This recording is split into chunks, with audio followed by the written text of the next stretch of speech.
হযরত মূসা আলাইহিস সালামের জামানায় অনাবৃষ্টি আর খরতাপের কারণে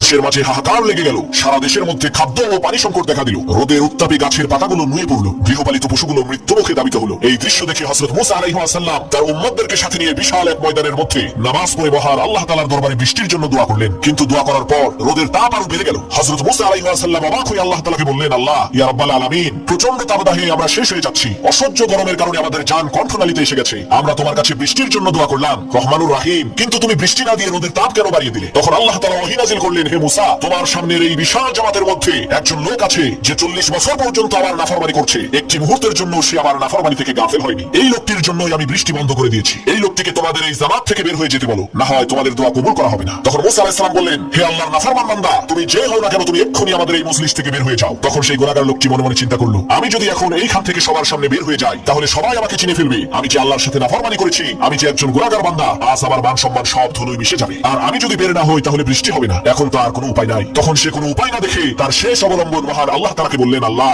40 বছর পর্যন্ত তুমি আমার গুনাহ লুকিয়ে রেখেছো। আজকে এই হাজার হাজার মানুষের মধ্যে তুমি আমাকে অপমানিত অপদস্থ করো না, তুমি আমাকে ক্ষমা করে দাও। আল্লাহ রাব্বুল আলামিন তাকে ক্ষমা করে দিলেন আর সাথে সাথে বৃষ্টি নামা শুরু হয়ে গেল। হযরত মূসা আলাইহিস সালাম বৃষ্টি দেখে অবাক হয়ে বললেন, আল্লাহ, এই মজলিস থেকে কেউ তো এখনো বের হয়নি। সেই গুনাহগার লোকটি এখনো পর্যন্ত এই মজলিসের মধ্যে আছে, তাহলে বৃষ্টি কিভাবে শুরু হলো? তখন আল্লাহ তাআলা বললেন, আমার যেই বান্দার কারণে আমি বৃষ্টি বন্ধ করেছিলাম, আমি আমার সেই বান্দার কারণেই এখন বৃষ্টি দিয়েছি। তার জীবনের সমস্ত গুনাহ আমি ক্ষমা করে দিয়েছি। তখন মূসা আলাইহিস সালাম বললেন, আল্লাহ, সেই গুনাহগার লোকটাকে আমরা তাকে একটু দেখতে চাই। আল্লাহ তাআলা বললেন, মূসা, আমার সেই বান্দা 40 বছর আমার নাফরমানি করেছে, তবু আমি তার নাম প্রকাশ করিনি। আর আজকে তো আমি তাকে ক্ষমা করে দিয়েছি, তাহলে কেমন করে তার নামটা প্রকাশ করতে পারি বলো?